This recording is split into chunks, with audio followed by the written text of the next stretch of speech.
Why is it not picking up my voice? Hello?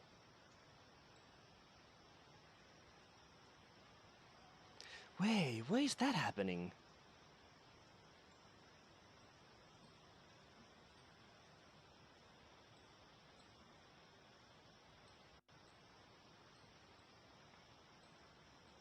That's weird.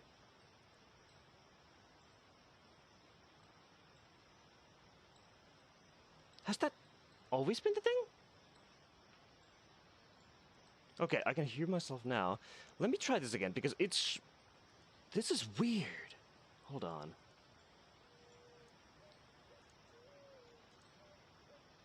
Uh... What? What? Okay. Wait, why? Why did it... Huh? What? I've been... That makes no sense. Hold up.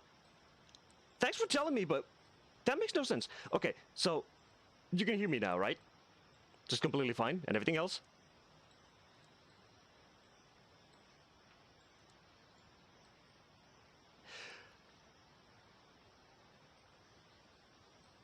Why was it not picking my voice? Okay, so I was looking at the audio mixer. I'm in Streamlabs desktop right now. I'm looking at it currently. I'm actually going to show this to you. Hold up. I can do it this way better. Let's do it this. So you can see everything here, right? I'm going to put that down. So down here, this was constantly showing that I am speaking and everything else. I checked it, went to properties, it showed the same thing, it was working just fine. I swapped it here and then back. What the fuck? What the fuck? What the fuck? What? That makes no fucking sense. I've been yapping for 10 minutes and there's nothing from my mouth. What the fuck, OBS? Huh?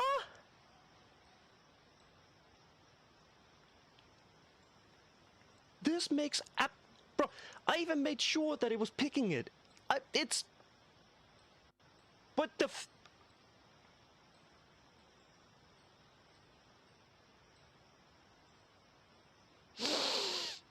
Oh my god. Technology. Tech fucking -nology. Why? How? What the Okay, so... Huh? What the fish?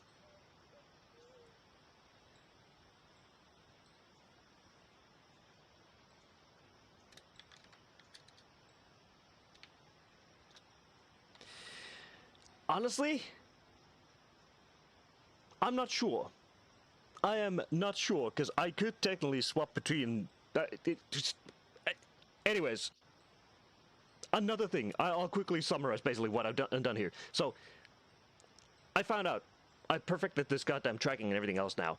It's purely because you need to shine a light from the lamp onto your freaking webcam in order for it to track your movement perfectly. You do not track the light to you, you track it to the actual camera itself. That's how you get perfect tracking here.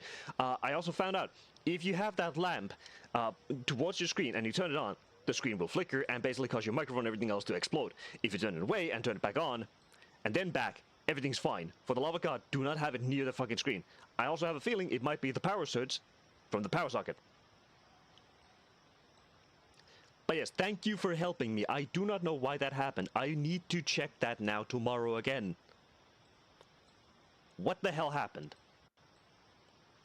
I swear to God, every time there's an update, something goes wrong. Yes, thank you. I am Sleep. I'm a dingus. We're doing these on desktop because it's more comfortable for both me and Zombs. And we get more stability and everything else. Apparently, we don't get audio half the time, but something weird was happening. I have a feeling it could be just the voice meter itself. That could have been on... That could have been the issue with me using voice meter. To show what I'm basically using. Let's go back to opening this. I'm gonna enable my display again and do this. So what I use to mess around with sound is this thing. Glad you clicked on this. Yes, thank you so much. Thank you so much. I am very thankful for that. This is what I use. And this is basically voodoo. I have to mix around with this in order to get everything to work. And I have to go into the sound settings to swap everything around as well. In my volume mixer. This is everything I that I screw around with to get things to work. But for some reason, it sometimes breaks. I do not know why. Anyways, let us go join Zombs and hear their thing. 646 After Dark. Okay. Let's go hear the stories. I swear to God. Okay, I need to ask them. We need to make sure that everything works. Once we're where they are. But yeah, basically, desktop mode is for these streams because we're going to be sitting around a lot and listening to stories, and it feels more personal that way instead of being on VR and having a heavy break on my fucking forehead, which gives headaches. I am really sorry for the jank. I'm sorry. That's the first time that's happened ever. Oh my god. Thank you so much. Thank you. Zombs also sent me a DM, but I don't get notifications if I'm on, like, if the Streamlabs is open. Well. Dumbass. I do not know why that happened. It was showing everything working. I genuinely shit you not. I was staring at everything. It's the same as usual. It's showing everything working. Every audio is going through. Except my voice. Except my god... technology. Lesson of the day goes to show that you gotta check your setup. Check your setup, check your DM, check everything. Ah! Alright, come along, gang. Where the heck are we? We're gonna have to change the... this is a place where I used to hang out all the time. Good old video Unity nonsense. Yes. Alright. Yeah, I wanted to do this over by the... because there's a fire pit outside, but you won't be able to hear the ambient playlist that I have on. Damn. You're gonna have So to, you're gonna have to reload it again. I got it. Fucking... There you go. Thank you. That'll do. Bink. Cool. Alright. Hello, gang. Welcome back to another installment of The Midnight Zone. Here we're gonna be reading some more spooky, scary stories from across the internet. Mostly Reddit, but that's fine.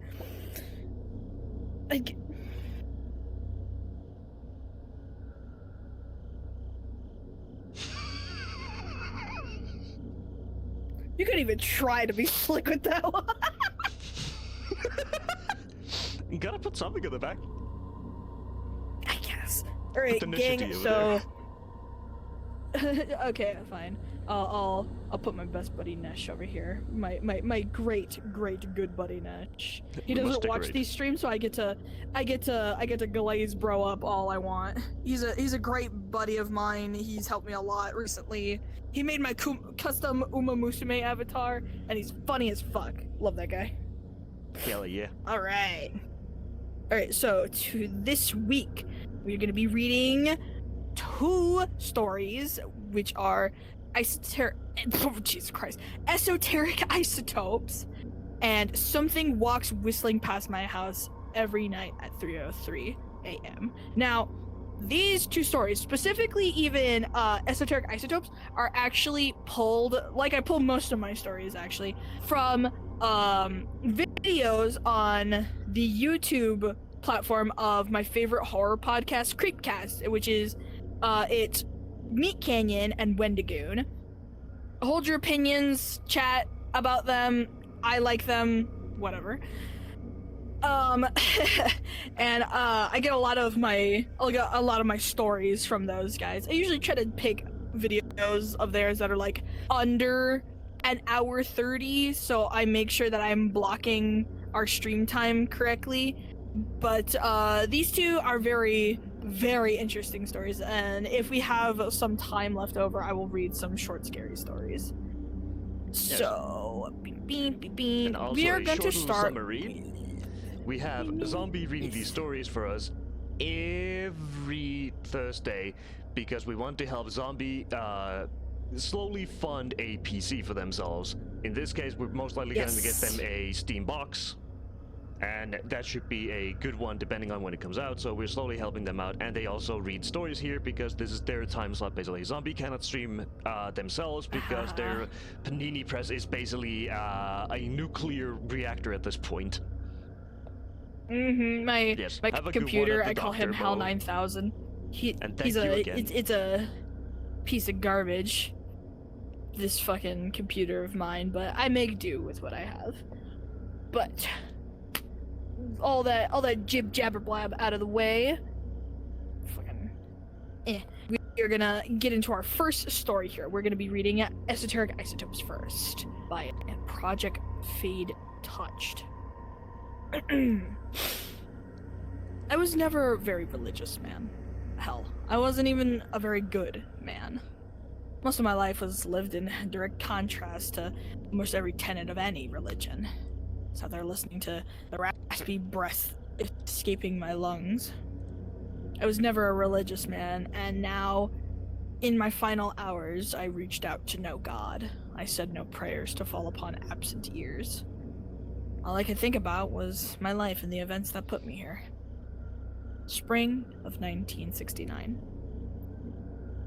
I woke in the morning after a night of terrible, terrible sleep and stretched out as far as the space of the small cot would afford me to. I slid myself up and over its edge, slipping my feet into my black combat boots. The chatter of over a dozen other men drowned out any private thoughts I might have had, which was fine, but a strange feeling of sadness had overcome me. Popping open a small trunk, I retrieved my uniform and donned it, buttoning the olive green shirt over my white undershirt. As I walked over to the edge of the tent, one of the older men shouted to me, "Dick! Hey, Dick!" I glanced in his direction to see the sergeant in charge of the platoon ever since our first lieutenant bit the dust coming towards me. "Sir," I said, snapping to an attentive stance. "At ease, boy." I fell to the at ease stance and looked expectantly at him. "Need you out on the horn. Apparently something's happened that requires your attention." I raised an eyebrow, only to be met with a shrug as he turned to go chase down some of my other squad members. I walked to the tent's edge and pulled across the lip to open it and exit into the heavy air thick with moisture. Mornings in Vietnam were always like this, hot and muggy. The intense rain through the night hadn't helped, as a blanket of fog had settled upon the ground, almost so thick it felt like you were wading through water.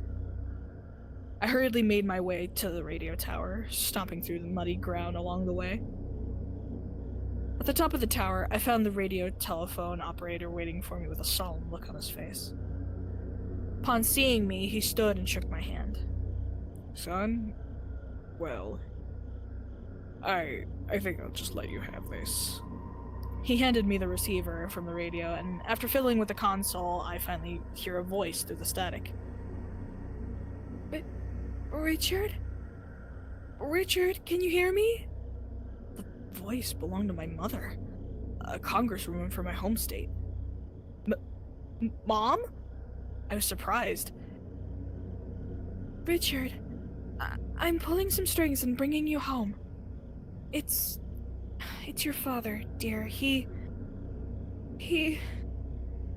The grief was so laden in her voice that I didn't even need her to finish the sentence. Honestly, I don't even think I needed this call to know. The night prior, I had the strangest dream. It was hard to recall all of it. It had started with me locked inside a dark room.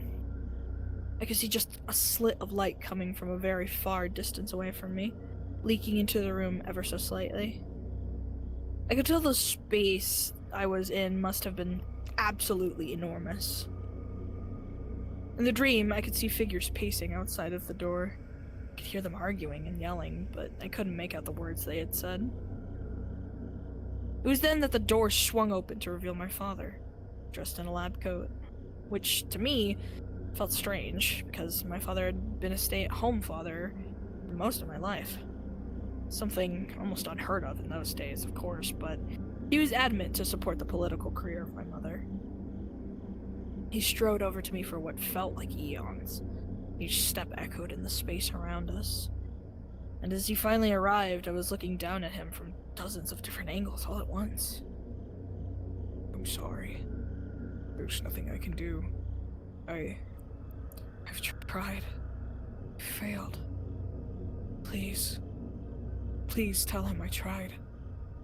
The dream warped and I was now looking down on my father in bed, from just one angle this time, and looking far too old and much too frail than he had when I left. He looked up back at me, and his face contorted into horror. He tried to wriggle out of bed, but it was like his limbs simply wouldn't function. As he struggled to move, he opened his mouth to speak. No sound escaped them, but from the movement of his lips, I could garner the words, "I'm sorry," again and again. Then, I woke up. "Richard? Honey? Are you there?" The voice of my mother brought me back to the present moment. Yes. I sat there, numbly. "Listen, you'll be home by the end of the day, okay? We need you home. Sharon, she's inconsolable, and Michael, well, he's Michael." Sharon, my younger sister by 5 years, was only 18, and she had absolutely been a daddy's girl from the time she could speak, so I could imagine she was devastated. Michael was our younger brother, and he was only 15. I'd been in Vietnam for 4 years at this point, so I missed his becoming a teen era. I'd gotten letters, though, describing how difficult he had become from my mother. Apparently he was a real rebel, having been caught drinking, smoking reefer, and even got himself in hot water when he burned down an abandoned factory. Alright. I stood up and I could still hear my mother saying something on the radio, but all I could think about was my father. How I wasn't there in his final moments. And the worst part of it for me was that I wasn't even drafted. I chose this. Stupidly, of course. Instead, I should have stayed home. Should have let my parents get me set up with a cushy government job. I hadn't seen him in 4 whole years, and now I never would again. My mother was accurate with the information. It wasn't long after a helicopter landed to evacuate me to the nearest friendly airport and out of Vietnam altogether. Some 16 hours after waking up, I was home, stolen from the war into the dead of night. Upon landing in Washington, D.C., I was greeted by a driver holding a sign with my name on it. We rode quietly through the night to my family's townhouse in the city. If I thought the air in Vietnam was thick, it was nothing compared to the somber stillness that awaited me in that house. Despite it being 1 a.m., I could hear Sharon upstairs crying, layered into the far too loud song "Fortunate Son" blaring from Michael's room. My mother was sitting on the stairs, waiting my arrival. Her eyes were puffy and red as she strode over to me to embrace me. And the moment my arms wrapped around her, she began to sob. I held my mother there for some time before I went to comfort Sharon. I noticed Michael's door was plastered with anti-war stickers, peace signs, and other hippie bullshit. After I got done trying and failing to pacify my sister, I went to his door, which was locked. I sighed and went to my parents' room. I glanced at the ceiling where I had looked down at my father in my dream, expecting nothing, only to be shocked by what looked like someone had taken a torch or a lighter and just held it below the spot. Enough to singe the plaster, only in the shape of a ring. I walked over and got onto the bed. I reached out on my tippy toes to brush the circular ring spot. Soot or something like ash came off onto my finger, which I rubbed together and smelled.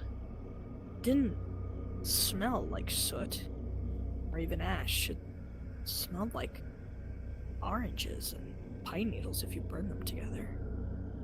How odd. We buried my father that weekend. The entire time I was back home, Michael wouldn't so much as even look at me, let alone speak to me. He was a lot different from when I had left.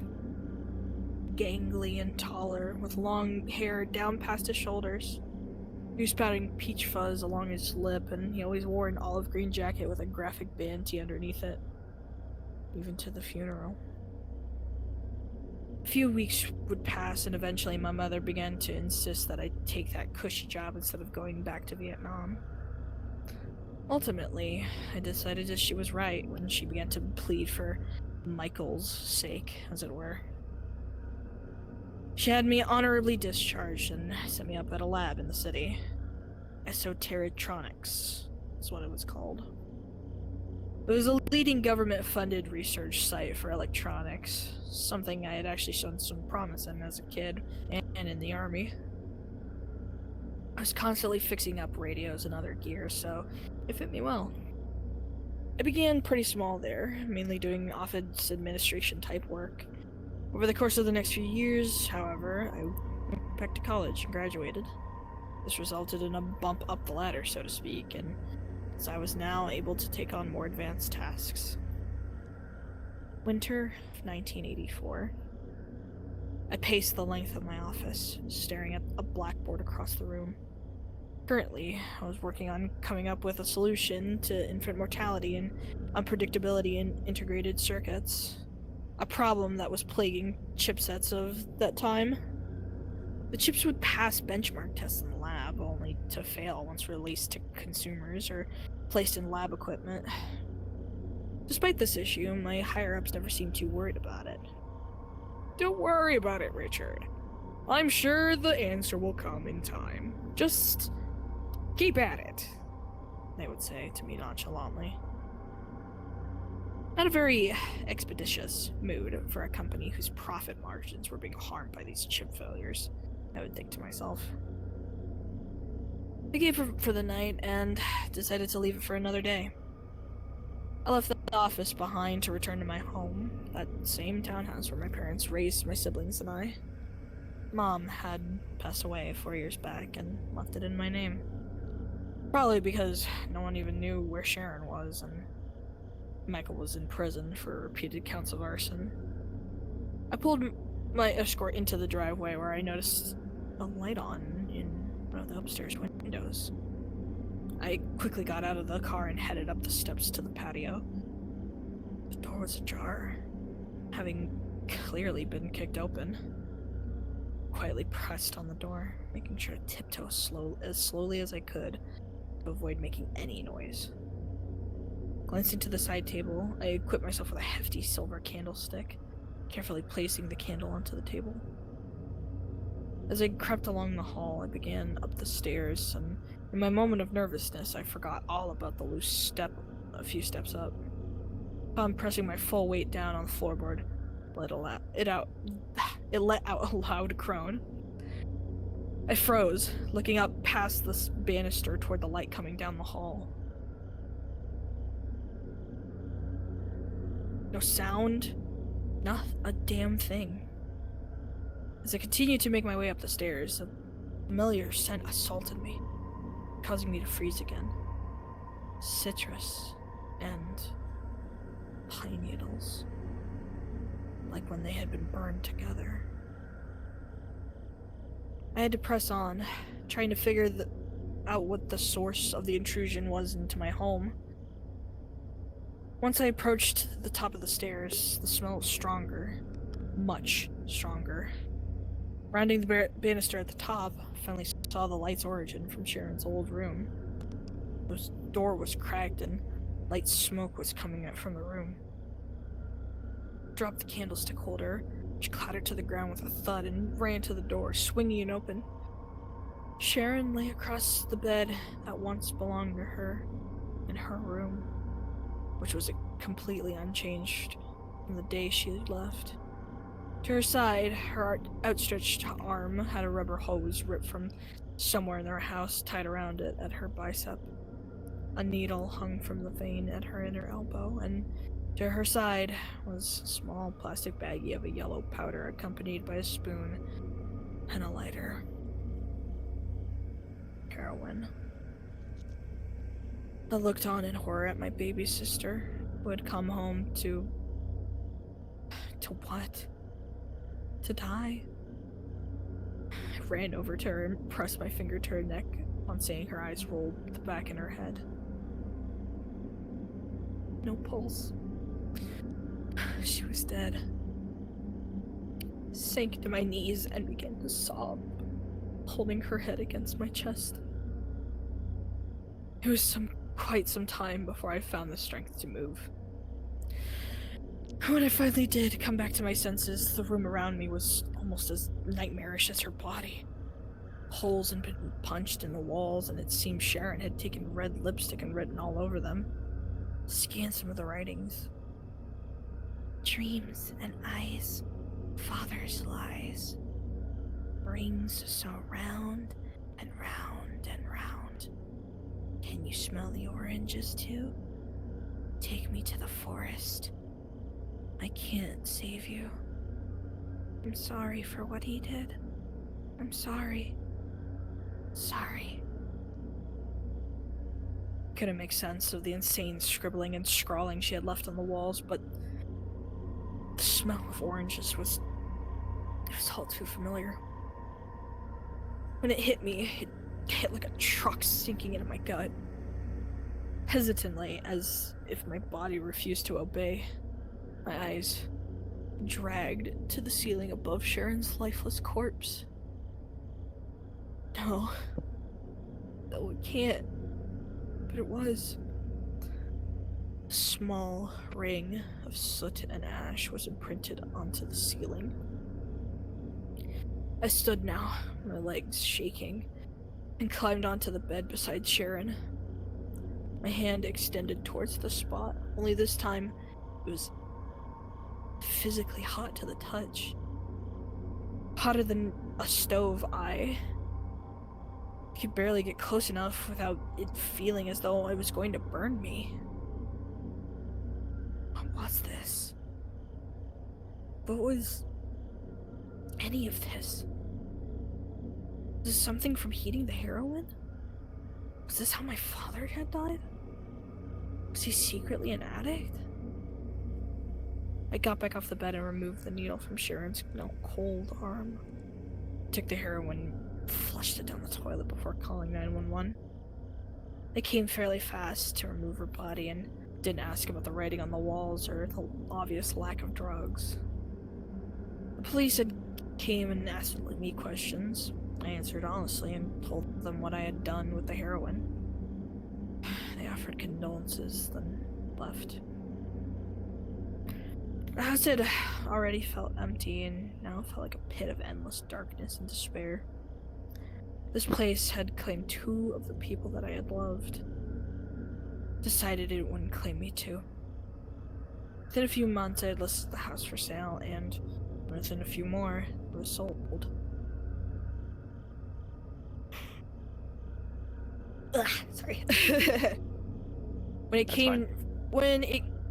it came a change for my life, because in the spring of 1985, I both met my wife, who lived within the same complex I had moved into, and had gotten a huge promotion at work for absolutely no reason whatsoever. Things were finally starting to look up. Spring 1986. My life was slowly coming together now, it felt like. Better late than never at all, I suppose. I was now married to my beautiful wife, Elaine Cook. She quickly became my whole world. She inspired me to do better, to be better. Despite having been abandoned as a child, orphaned at the age of 2, she was incredibly strong-willed and very persistent.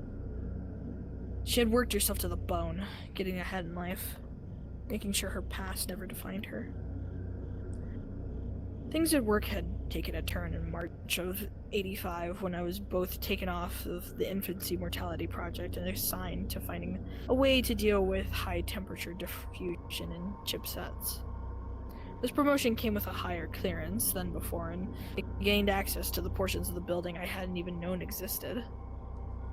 Originally, I had worked in the labs found in the second sub-basement, and, to my assumption, the last basement. To my surprise, when my new clearance came, I was informed I would be the 11th sub-basement from now on. I remember the conversation pretty vividly. The manager, Timothy Ruths, who was also a high-ranking Army in the General, had come into my office that morning. Still no luck on the infancy mortality deck? No, fortunately not, I answered defeatedly. Well, that's alright. Not every problem is gonna get solved immediately.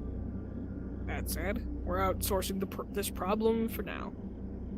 His smile was friendly, but there was a twitch in his brow and something in his voice, like annoyance I hadn't heard before. Wait, am I being fired? No. Brilliant mind like yours? No, he chuckled.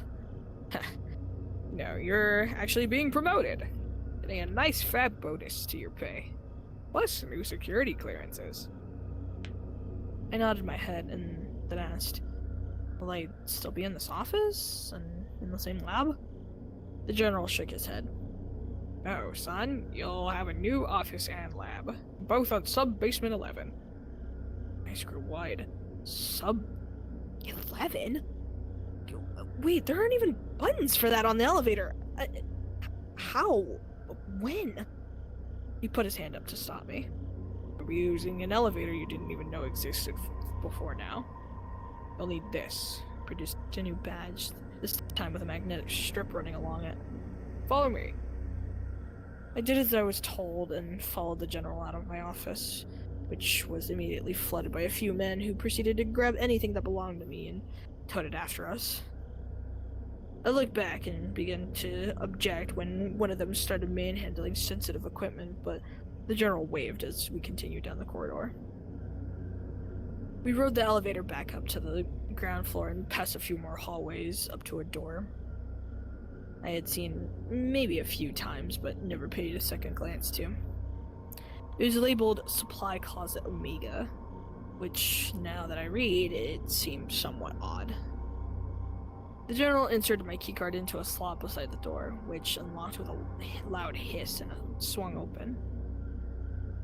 Inside the room was a series of computers with men and women sitting at them working diligently. Across the room, a set of elevator doors waited me. I'll be working alongside these men and women here when it comes to contacting us with projects and updates.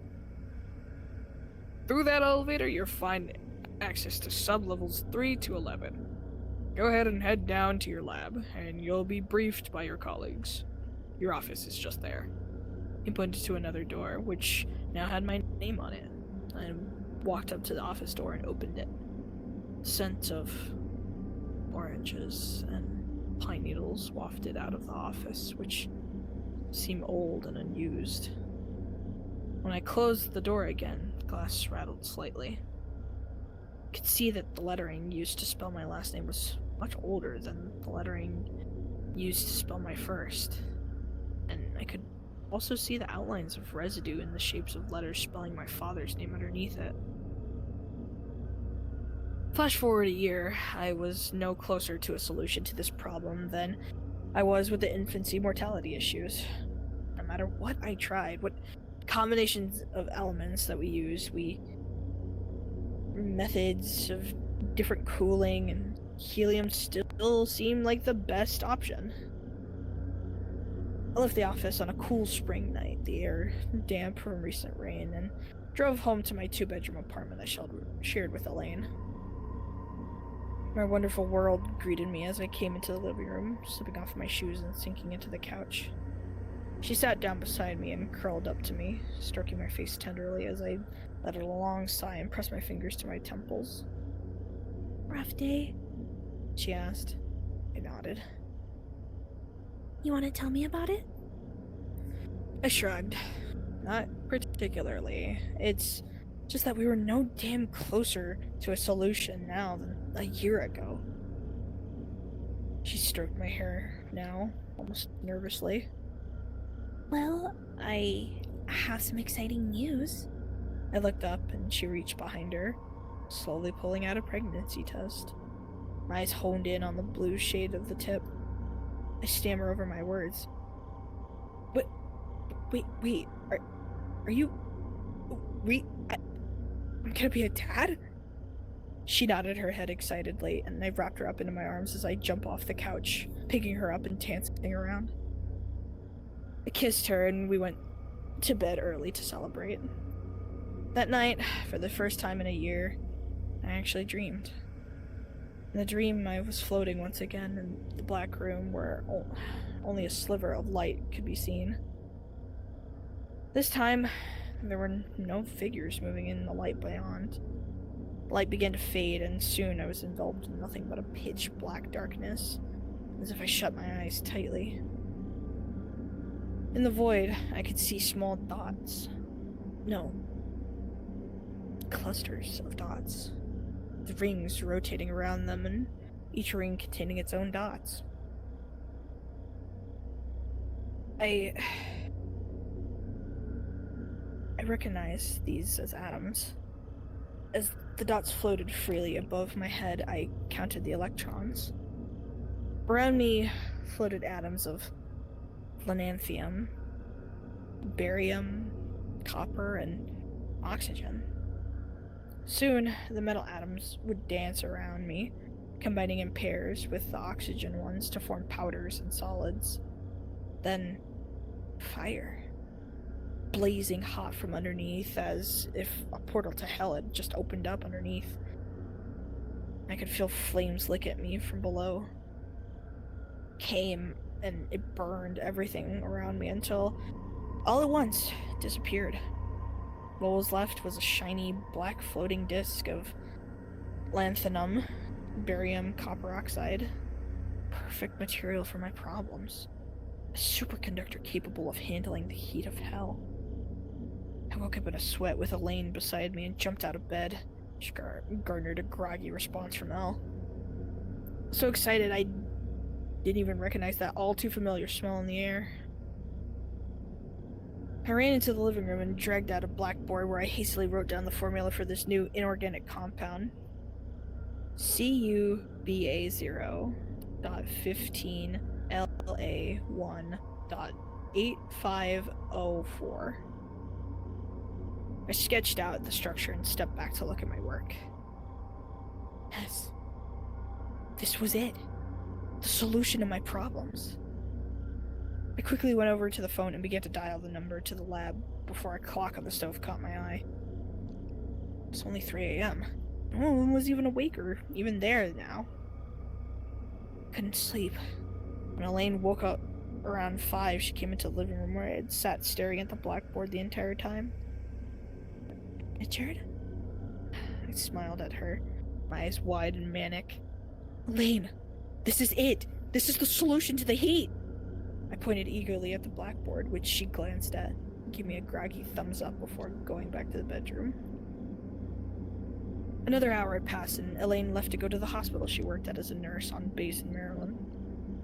Finally, I was able to get ready and head out myself for the lab. I was so eager to share my discovery that I had to drive back 10 minutes in and just get my card. When I got to the lab, I could hardly contain myself. I entered the quote-unquote supply closet and revealed my findings to my colleagues and the team of workers who relayed the information to the general. It was a few hours later when he would arrive, coming down to the 11th sublevel into the lab. Richard, good news, I hear. He opened his arms wide and came in to shake my hand. His grip was tight on my hand. Yes, sir, very good news. A breakthrough, I said excitedly, clasping the open hand and shaking it. I discovered the key to our heating problem. That's wonderful, son. Tell me, how'd you do it? Well, sir, that's the funniest thing about it. It was a dream, actually. Caught a glance between the general and one of my colleagues, followed by a small nod. He then turned his gaze back to me. Walk with me, son. I did as I was told and fell in step beside the general. Dream, huh? We approached the elevator and the doors opened, and we stepped inside. As the doors were shut for the second time in my time here, I saw men entering the lab to take things out. Sir? What do you know about your father, son? I stared at him in stunned silence before asking quietly, My father? The elevator lurched and its doors opened. We couldn't have gone farther than a floor or two. Yes, son, your father. I understand he was a stay-at-home father for most of your life. What do you know about before your life? I raked my memories and for stories about him before me being born, only to be slightly shocked. I knew absolutely nothing. I responded as much, and the general nodded. I suspected they'd keep it quiet. It was their duty, after all. We stepped out into the enormous room with a computer, towers, and monitors active, all of them stationed by men in radiation suits. Two of the men got up and brought us suits of our own. The general indicated to me to suit up, and it did. He looked at one of the men and said, "Make sure all that info from upstairs gets out to IBM. They'll know what to do with it." The man nodded and got onto the elevator and ascended. We strode over to some consoles, which showed its black screen, a dot surrounded by interlocking rings, each ring itself containing multiple dots. An atom, sir? I asked. The general chuckled. Well, kind of, but no. We walked to a door on the far side of the room and entered a hallway which shot out for a few hundred feet before turning sharply to the right. Your father worked here, as I'm sure you've noticed by the door. I remained silent. The late 30s, early 40s, he worked on a top-secret project. You know it as the Manhattan Project. Down here, we call it just another part of Project Gabriel. As we will with your superconductors unofficially, that information is on its way to IBM. Still remained silent until we neared the corner. But why, sir? We stopped just before the corner, and the general turned to look at me directly, sizing me up and down. Son, what you are about to see is highly, highly classified. But with your dream, this new information you've brought us, I think it's finally time to let you in on the project. We turned the corner to yet another hallway, this time a single door laying on the right side of it. All the way at the end, and there was no light coming out from underneath it. And a feeling in my stomach like waves against the bow of a ship hit me hard. My legs felt like iron as I dragged them along after the general. The door was at the very end of the hall, had a keypad to its side. The general stepped in between me and the pad to enter a code. With a green flash of light and a very loud thud noise, the door hissed and swung open. Inside, lights began to cut on one by one, revealing an even more enormous room than the first. In the middle, when my eyes finally saw it, my jaw fell open and I sank to the ground. The general just stood there, arms crossed. Son, this is Project Gabriel.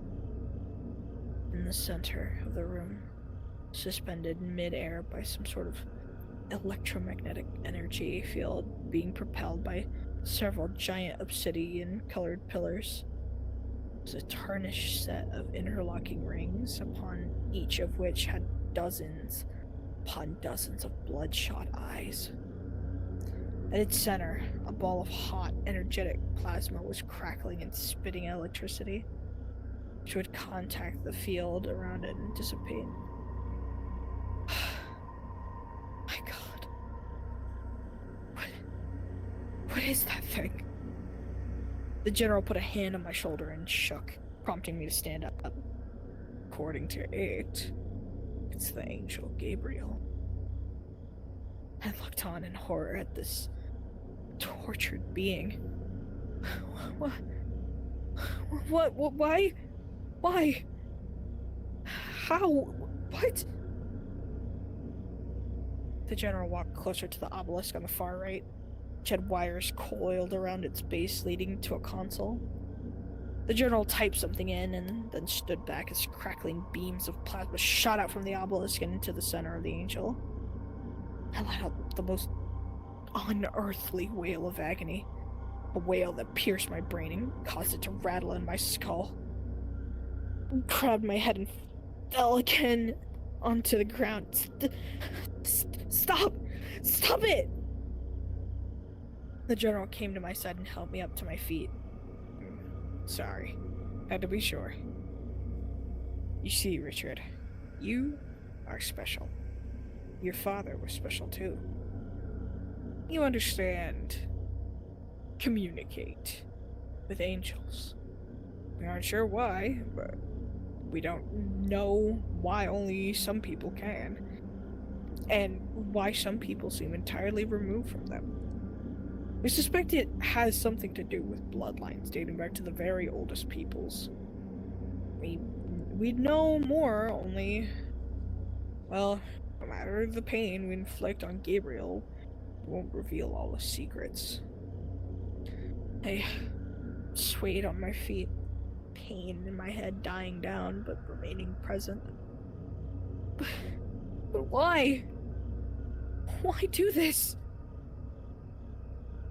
The general looked at me with a straight, unfeeling face as he answered. Because we are losing the war, son.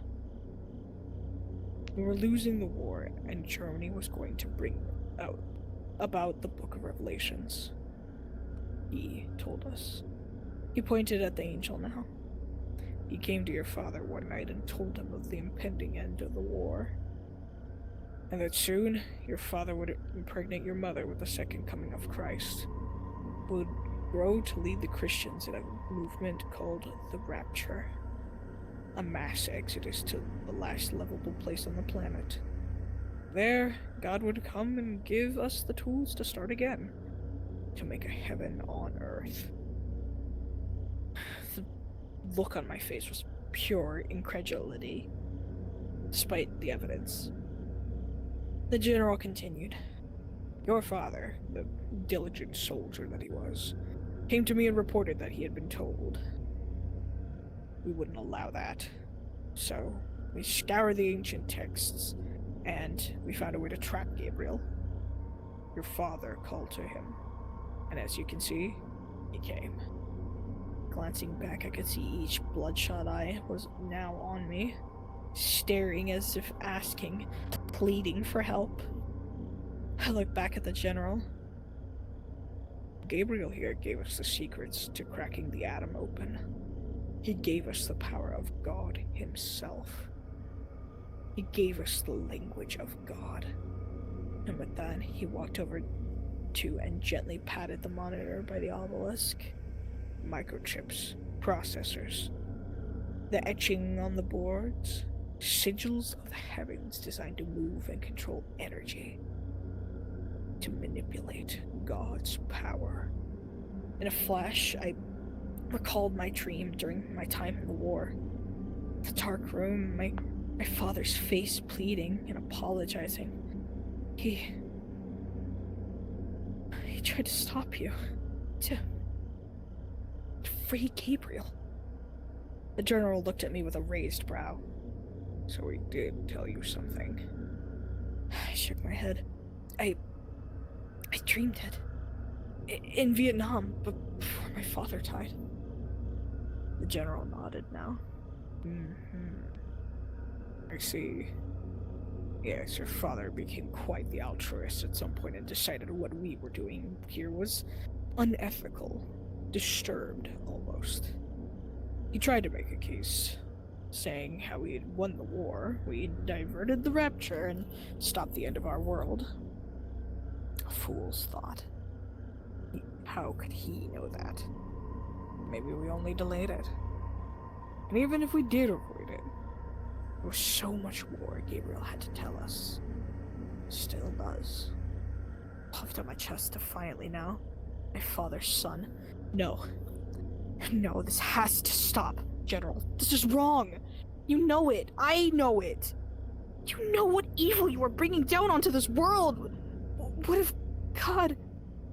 The General cut me off. Son, God is dead. Gabriel himself had told another dreamer we used to have under our thumb. She was so in tune that she could sit in this very room for hours alone with him and bring back so much information. Only none of it was particularly useful, so we cut her loose. Flashes in my mind of my baby sister. Sitting here in the dark with the angel before her. Sharon. The General simply stared back and then said, Correct. She threatened to tell on us, so we did what we had to be done. Unlike your father, she had no family we could threaten to keep her in line. Rush of heat to my head overwhelmed me, and I rushed the General in anger. I didn't think first, I could only act. He sidestepped and I rushed past into the field of electromagnetic energy, which reacted violently. Time seemed to slow as the rotating rings beyond came to a near halt. A booming voice within my head called out, Help me! Help me! Help me, please! Suddenly, time returned to me and I was ejected out, backwards towards the floor. The General shook his head. Now, son, please, let's be pragmatic and reasonable, shall we? You do have a family. You wouldn't want anything to happen to your lovely wife and soon-to-be baby, now would you? I froze. How did he know about the baby? Was my house wiretapped? Were they surveilling me? I stood to my feet, shaken to my very core. You sick bastard! You leave them alone! Then work with us, son. Work with us! Think of all the discoveries to be made, the advancements for humanity!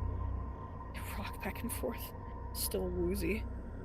I looked again at Gabriel, whose eyes bore sadness and pain I could scarcely imagine.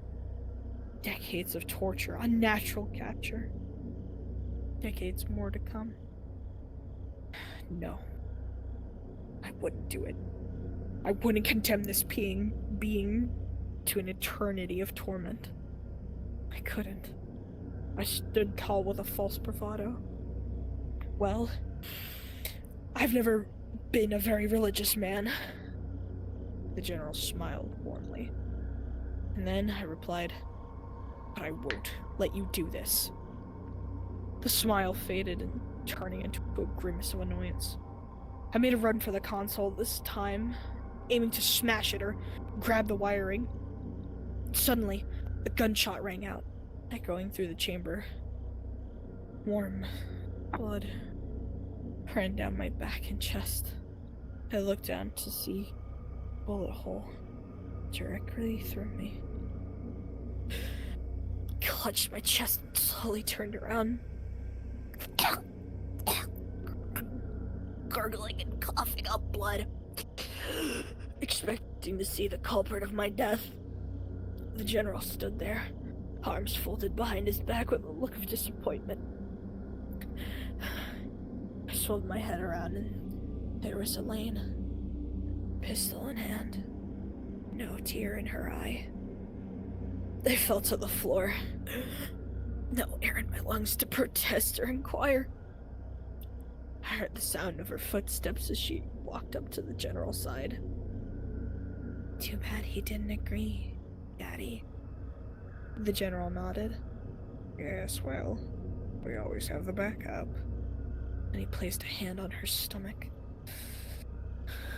As I lay there, I listened to the raspy breath escape from my lungs. I was dying. No doubt about it. I really wasn't a very religious man, and I offered no prayer to God in my end. Despite this, as I lay there, my life fading away, I could see the bright and warm light at the end of my tunnel of black. And there stood my father, a smile on his face with a hand extended. My mother and sister at his side. Despite never being a religious man, I was going home. And that was Esoteric Isotopes. Ooh boy, what a fantastic read that one is. I love it a lot. It's a great story that combines themes of things like divine machinery, where it's like electronics are what angels actually look like and things like that, and like government conspiracy. It's just so good. It's fantastic. What did you think, Sleep?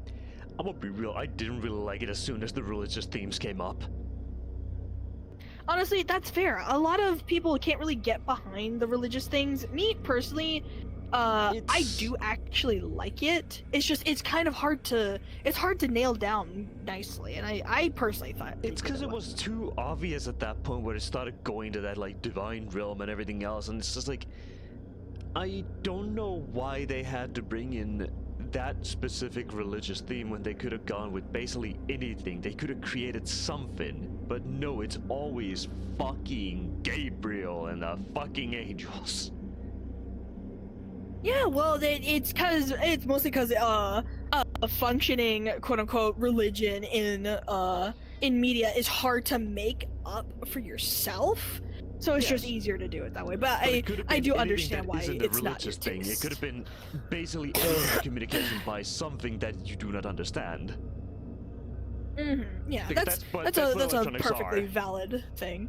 Yeah, electronics are like magic. We're literally sketching random sigils onto a fucking piece of rock to make it work.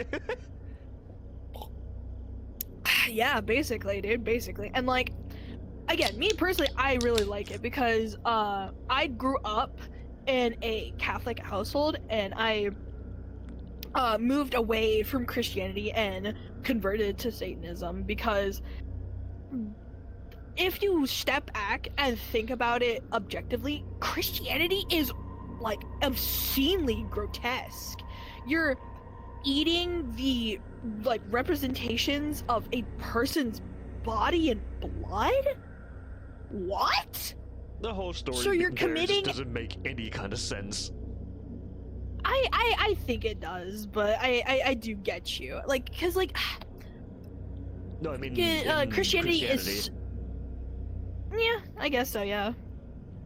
But fucking... Hi, 100!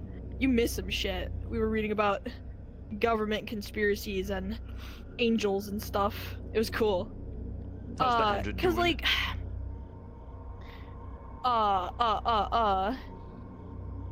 in many different books of the Bible, you read about descriptions of the angels, and they're always like really grotesque, like millions upon millions of eyes, spinning rings, wings that are never ending, fire, booming voices that if you hear it like not in your mind, like if you hear it with your ears, it's gonna fucking drive you insane, things like that. And like the sounds of like Gabriel's horn or like the true face of God, they're always so like veiled in mystery and just convoluted, and it adds a really nice sense of like dread to horror, I think, personally.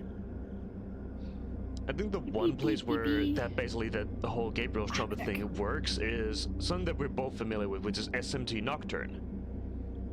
Yes, Because the absolutely. depiction of the riders and everything else there, is so much more unique, and it's not in your face. Even with the angels and everything else, they're not like, it doesn't feel like they're pushing some kind of a specific story onto you, but rather it's a depiction of how they would actually act at that point when everything comes together. Those in Evangelion might be more real, like the ones than we think. Yeah, that's another thing. I was gonna bring up Evangelion as well, because they do a lot of stuff with angels and things, and like Eve and Adam and stuff. Literally. Yeah. It tells you what it is. Exactly. And like I think one of the best examples of that, and this is such a classic reference to Evangelion, is the Ramiel scream. Because Ramiel, in like many of the other angels in Evangelion, if you don't know, Chad, Ramiel specifically is depicted as just like a folding, never-endingly like folding and unfolding like geometric shape.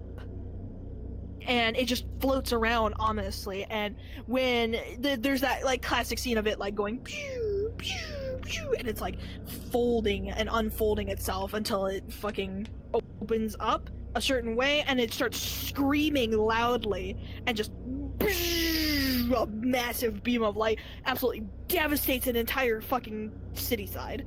It's so cool. I need to rewatch Evangelion. It's such a peak series.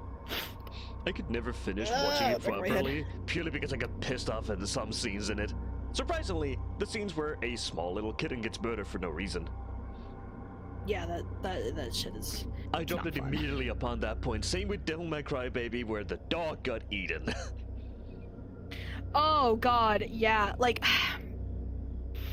There's scenes that you should imply instead of showing. Because holy fucking shit, you must be twisted. Like the puppy scene in I wanna say Elfen Yes. Yeah, that's what it is. It goes a little too far for my taste as well. You're absolutely right, in which case it should just be implied, like maybe a splash of blood, or like seeing the paw coming out from like the side of the frame, not seeing like the whole act. It's too much.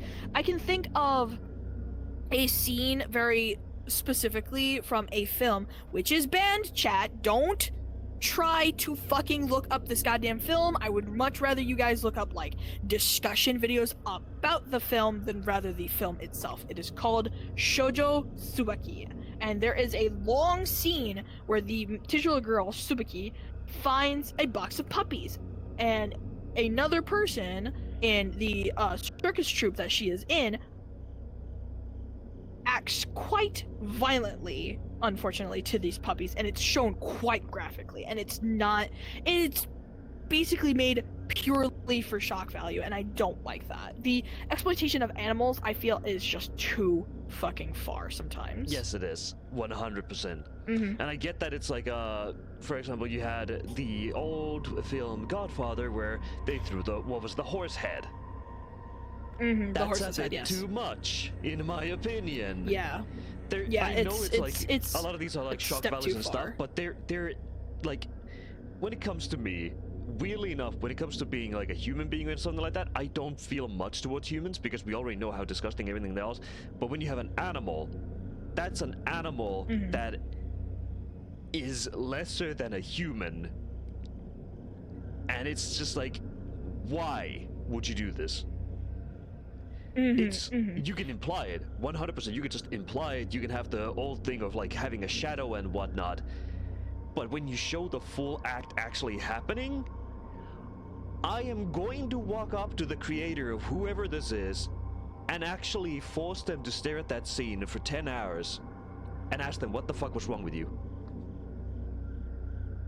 And like, I know some people are gonna be like, oh, it's supposed to be shocking. You can be shocking in other ways. Cause like, me, personally, I actually view animals above people. They are pure creatures who cannot willingly commit sin. The reason why a dog is aggressive is because it was learned that behavior. A reason why a cat fucking doesn't like you is because it's afraid and it learned that behavior. It's acting on instinct. It does not Yeah, consciously they're have animals. an opinion. They're animals. They are instinctual creatures, and they to take advantage of them because they can't do anything about it. It's too far. It's too far for my Yeah, liking. it's bad. That's why there's for example, if you want to like talk about shock value, you have Junji Ito.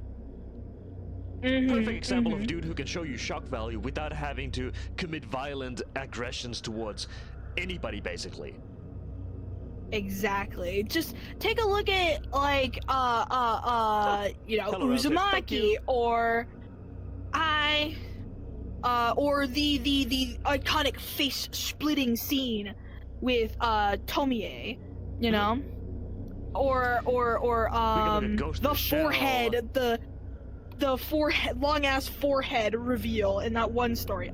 There's so many different kinds of examples of how to be shocking without using animals to shock your audience. Yeah, and I know people will say, oh, but we're numb to a lot of these. You really ain't, because considering how long our Squidlord Cthulhu shocked us. We really ain't. And hell, you had Amnesia, the fucking weird-ass lip monster. That shocked a lot of people by just walking around, shuffling. You can have these things shocking you, but just having effects. That's it. Sounds, effects. Exactly. Even showing, the less you show, the more shocking it is. Because it implies something far worse.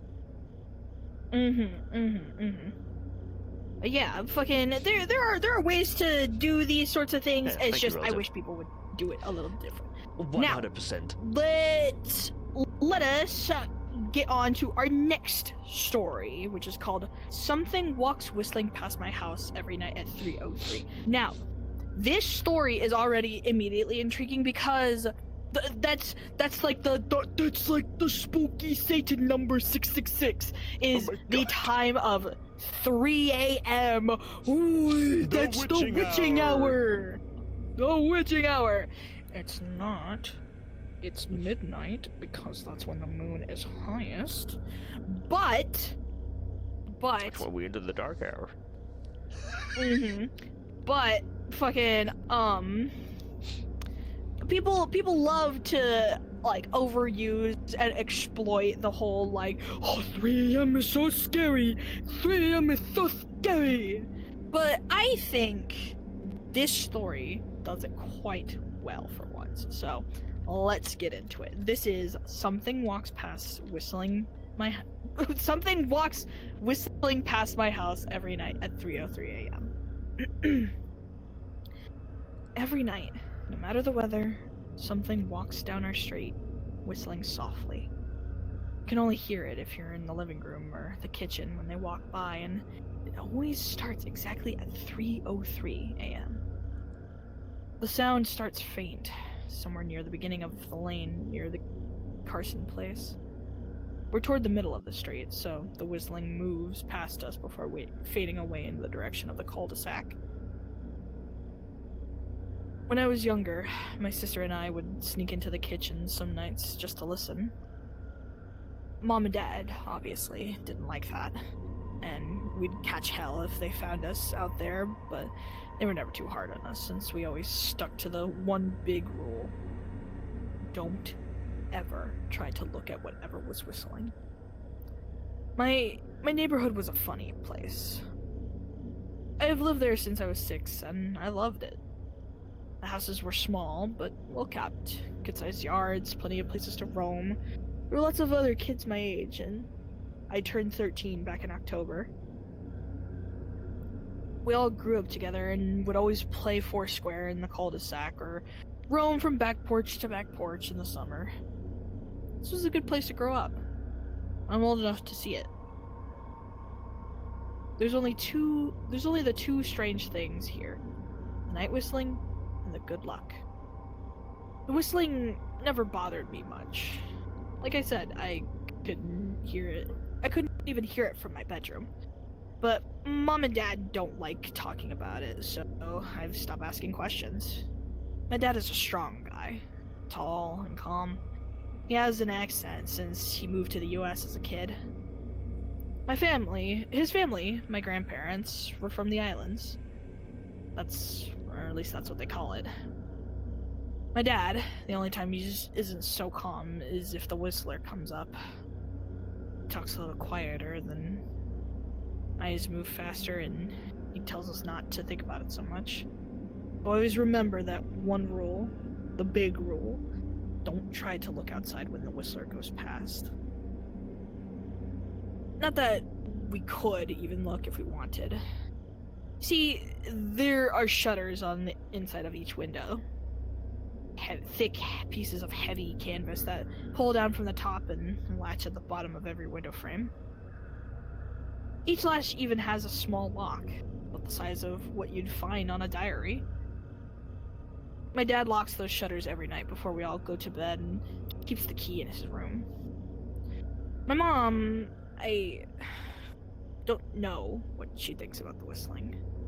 Never seen her out in the living room before 3:03 a.m. when the sound starts. I could see her if I cracked my door open just an inch to peek. She's not out there often. At least I haven't caught her much, but once or twice a month I think she sits out there on our big red couch, just listening. The whistler has the same tune every night. It's oddly cheerful. Remember how I said there are two odd things about where I live? Well, besides our night whistler, everyone in our neighborhood has really good luck.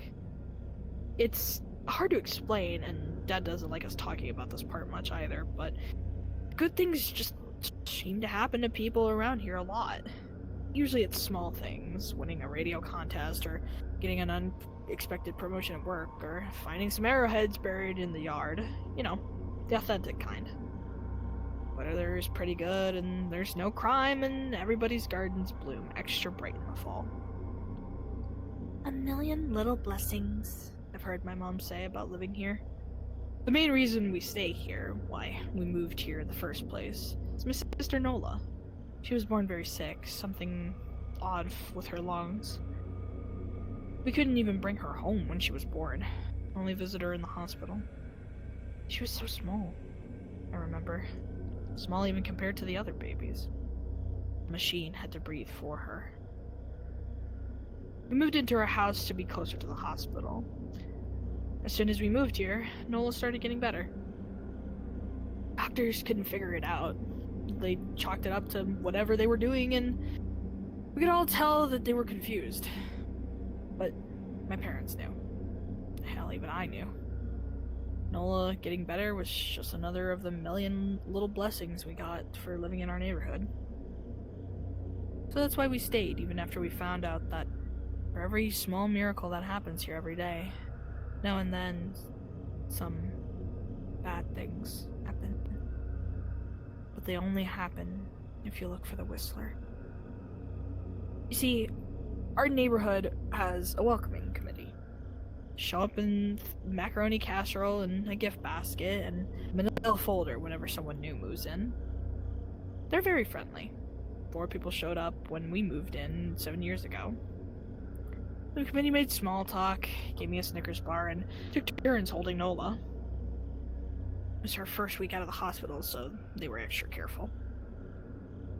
Then the committee asked to speak to my parents in private, so I was sent to my room where I still managed to hear nearly every word.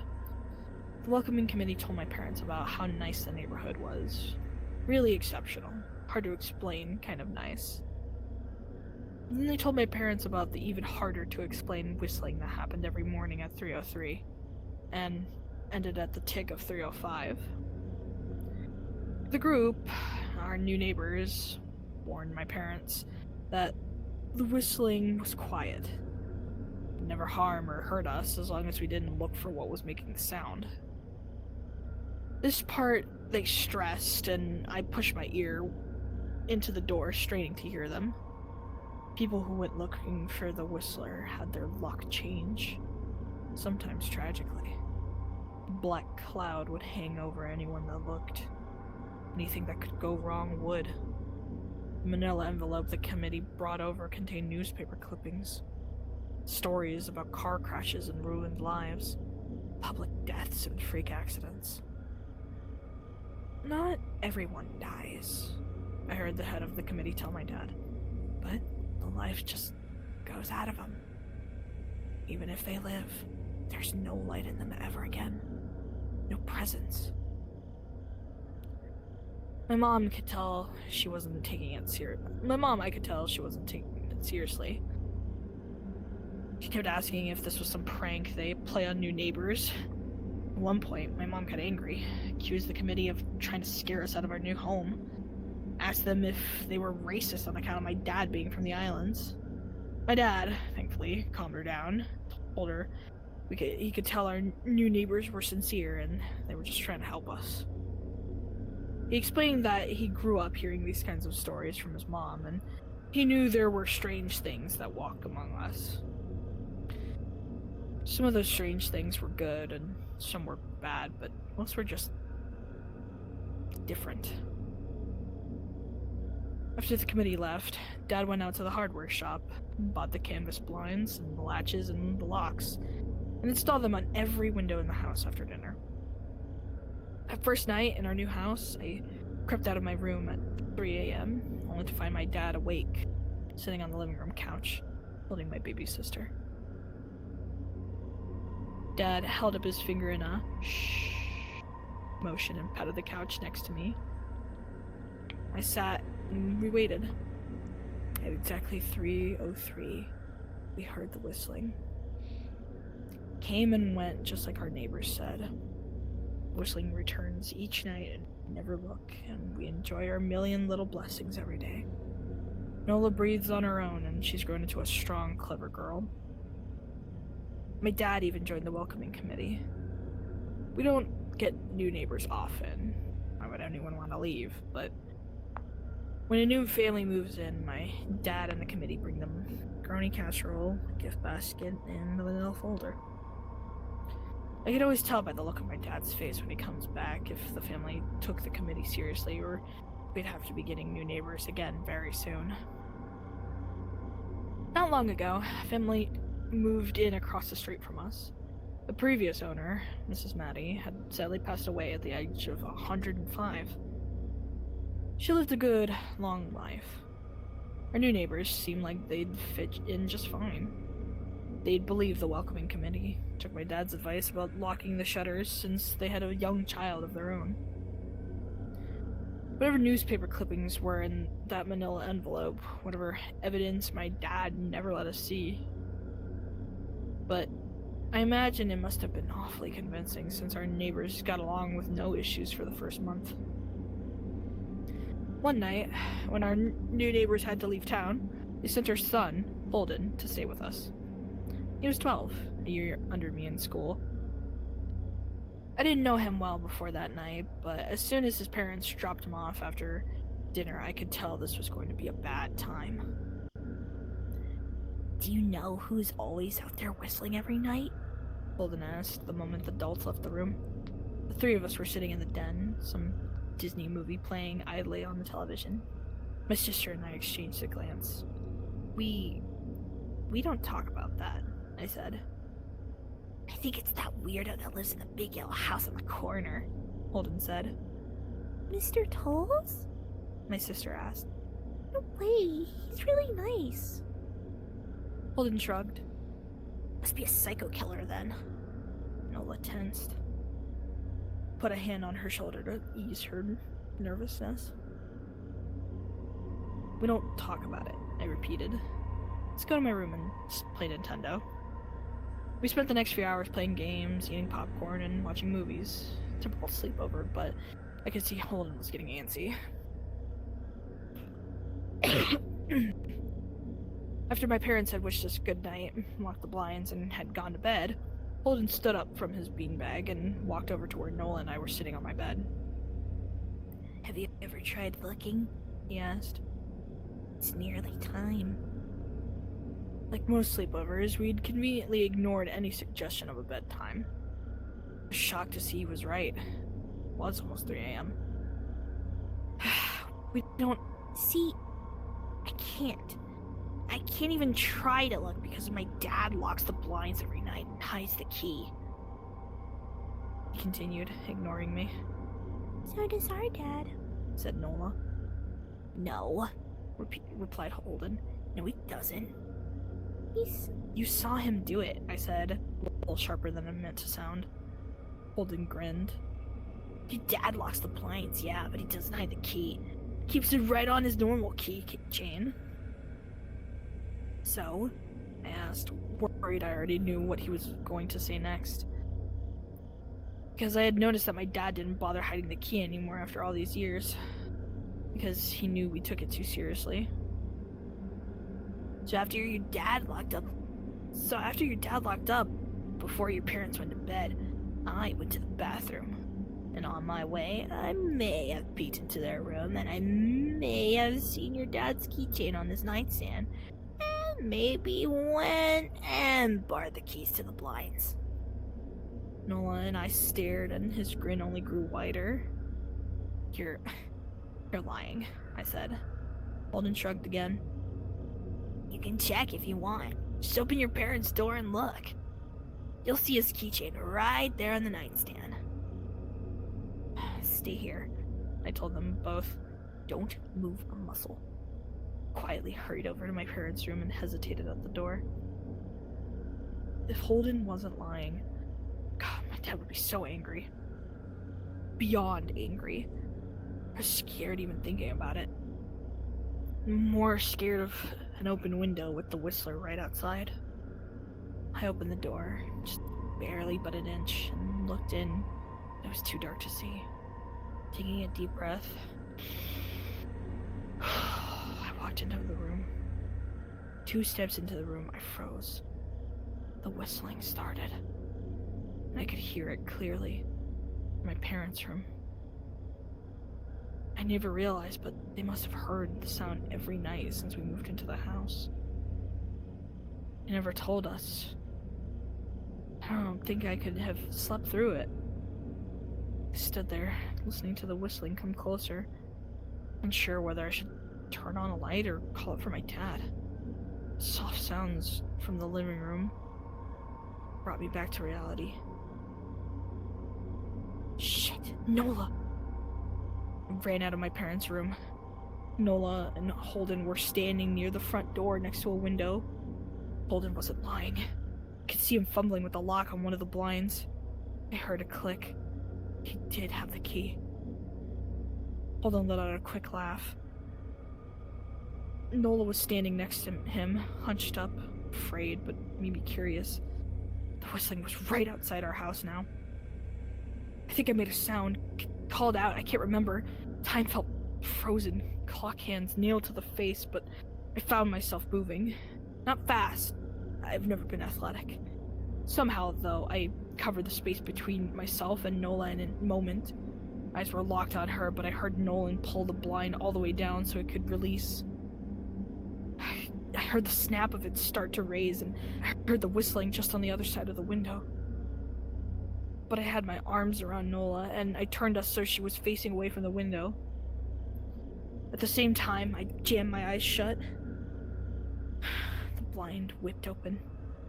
The whistling stopped. I felt Nola shaking in my arms. Don't look, okay? He whispered. Don't turn around. We were positioned so that she was facing back towards the hallway and I was facing the window. My eyes were still closed. I felt her nod into my shoulder. Reached out with the arm, not holding Nola. Tried to touch Holden. My head brushed against his arm. He was shaking worse than Nola. Holden? I asked. Silence. I reached past him and gingerly felt for the window, eyes still sealed shut. The glass was cold against my fingertips, colder than it should have been for that time of year. I reached my hand up the window, searching for the string to the blind. The glass began to get warmer the further I reached, and there was a gentle hum feeding back into my fingertips. I tried not to think about what might be on the other side of the window. Finally, I touched the string and yanked the blind shut. I opened my eyes in the dim light. Leaking out from the kitchen, I could make out Holden, pale and small, staring at the now closed window. Holden? I asked again. He turned towards me and screamed. Everything became a flurry of motion. Light sparked to life in the hall and then the living room. My parents' footsteps thudded across the hardwood floor. I didn't turn back to look at them. My eyes were glued to Holden. He was pale. He'd bit his lip so hard there was a thin red line of blood running down his chin, and he'd wet himself. "What happened?" my dad asked from behind me. I managed to swivel away from Holden and look back. He looked. I'd never seen my dad scared before, but I saw it that night. That moment, old, ugly terror stitched onto his face. Parents' fear. "Just Holden," he mouthed to me. I nodded yes. My dad let out a breath. He looked so relieved I nearly expected him to cheer. Then he turned to Holden, and my dad's face changed. I wonder if he felt bad for feeling good that Holden was the only one that looked. There was then a knock at the door. We all froze. Holden whimpered. "Don't answer it," my mom said. She stood at the threshold of the hall. I'd always thought she was a skeptic and just humored my dad about the windows and the Whistler, but that night, we were all believers. I noticed that both of my parents held baseball bats. They must have taken from their bedroom. The knock came again, a little louder this time. "Please don't open the door," Holden whispered. My dad walked over to him and hugged him close. "We won't," my dad promised, still holding his bat. "Nothing is coming in here tonight." This time, the knocking was loud enough to rattle the door. Holden screamed again, and Nola clutched her arms around my neck. My mom came over and knelt down next to us, wrapping my little sister and me close. Call the police, honey," my mom whispered to my dad. The knocking instantly stopped. My dad looked over his shoulder at us. Do you think? His cut off by frantic knocking that trailed off to a polite tap tap tap. "Police," something said from the other side of the door. The voice outside sounded exactly like my mom, a parrot repeating the words back to her. "Police. Call the police. Police." My mom pulled us closer. "Police. Police. Police. Police. Police. Please stop," I heard her whisper. I don't think calling them will help," my dad said. "How will we know when they're the ones at the door?" The knocking came back harder than before. The door shook, then it stopped. After a long moment, I heard the knocking again, but it was coming from our back door. We all turned together towards the back door, but the knocking immediately returned to the front door. Front, back to front. Loud, then quiet, then loud again. Suddenly, the sound was coming from both doors at once. Big, heavy blows like a sledgehammer. Then something started rapping against all of the windows in the house, even the ones upstairs. Then, the walls, the roof, everywhere. It was like living inside of a drum with dozens of people trying to play it at once. Or we were a turtle and something was attempting to claw us out of our shell. Stop! Stop, please! Make it stop! Holden yelled. The knocking died. I won't tell, Holden said, staring at the door. I promise, I won't tell anyone what I saw, but please just go away. We waited for nearly a minute. Then we heard it, a soft coming from the window Holden had looked through earlier. Holden had started to cry, sobbing like a prisoner watching gallows being built outside of their cell. Dad held him, brushed his hair, but never lied to him, never told him things would be okay. Tapping at the window went on for the rest of the night. huddled together in the living room for I don't even know how long. Eventually, my mom tried to take us kids to my room while my dad stayed to watch the door. The second we moved into my bedroom, the knocking came back. So loud, it was impossible to ignore. I was afraid the door couldn't take it. I went back to the living room and the knocking stopped. Only the on the window remained. None of us slept that night. The tapping stopped around 7 a.m. About the time when the sun comes up here. We waited another 2 hours before my dad opened the blinds from one window. He made us all go back to my parents' room first. Heard him open the door and then come back in. Okay. It's done. Holden's parents came back around lunchtime. My mom and dad walked Holden over to his house and they all went inside for quite a while. Nola and I watched from the window. She stuck to me the whole day, right at my side, sometimes holding my hand. When my parents came back, they looked grim, but it wouldn't tell us what they said to Holden's family. It was a Sunday, so we all spent the day together, ordered pizza and watched movies. That night, everyone slept in my room. Nola and my mom in bed with me, my dad in a chair he'd pulled over. There was no knocking that night, or any night since. I didn't see much of Holden or his parents for the rest of that week, but by Thursday there was a moving truck in their driveway. Nola and I watched them packing up the whole afternoon after school. What sticks out with me most is how tired Holden and his parents looked. All three had the same pallor, grim mouths, and lightless eyes. Even from across the street, I could tell something was very, very wrong. Holden and his family were gone before sunset. I remember what the original welcoming committee said to my parents when we moved in. Not everyone who looks at the Whistler dies, but even those that live have the light go out of them, and the rest of their lives are full of misfortune, a million little tragedies. I think Holden's parents must have looked, either to comfort him if they didn't believe, or share the burden if they did. I watched Nola some days, happy, young, alive, and I wonder if I'd been slower, if she'd looked out the window that night. Would I have looked too? To comfort her? To share her burden? I'm glad I didn't have to find out. We still live in that house, that neighborhood. We still hear our Whistler walking past every night. The blessings, the luck, and the good things are just too good to leave. But we are very careful. We don't have friends over to spend the night anymore. My dad hides the key to the blinds very, very well.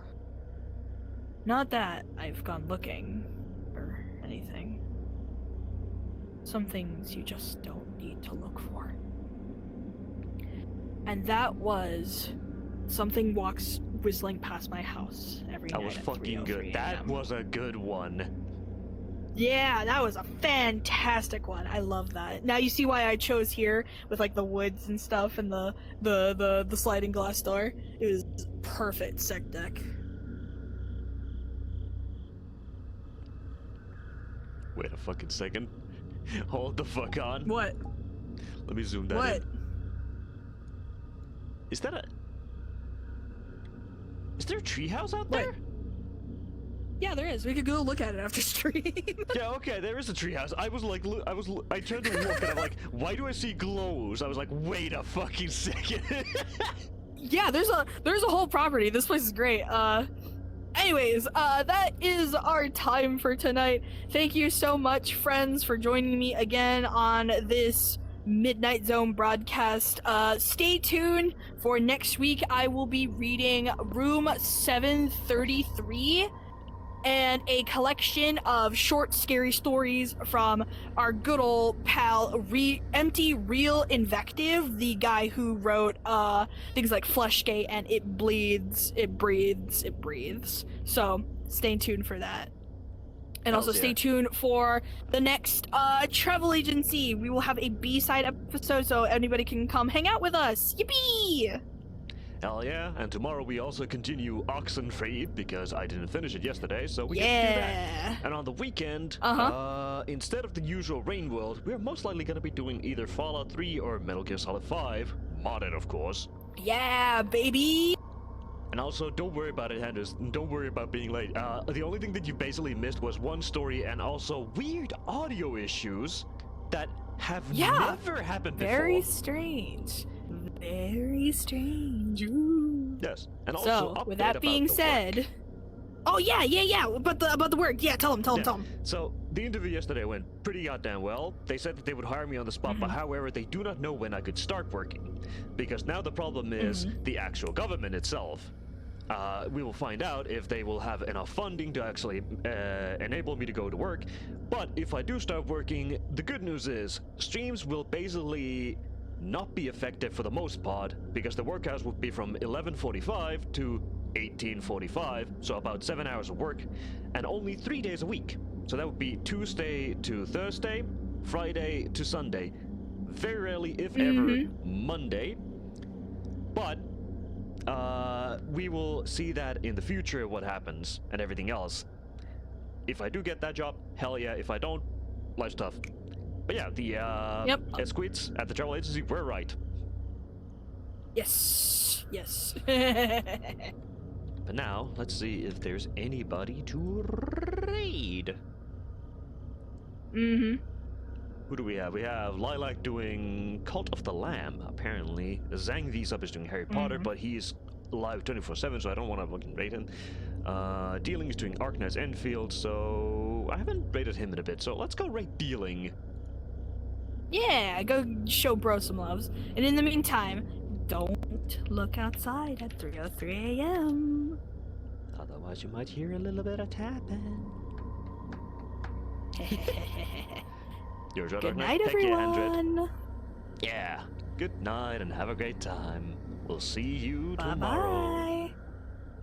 Whoop, whoop.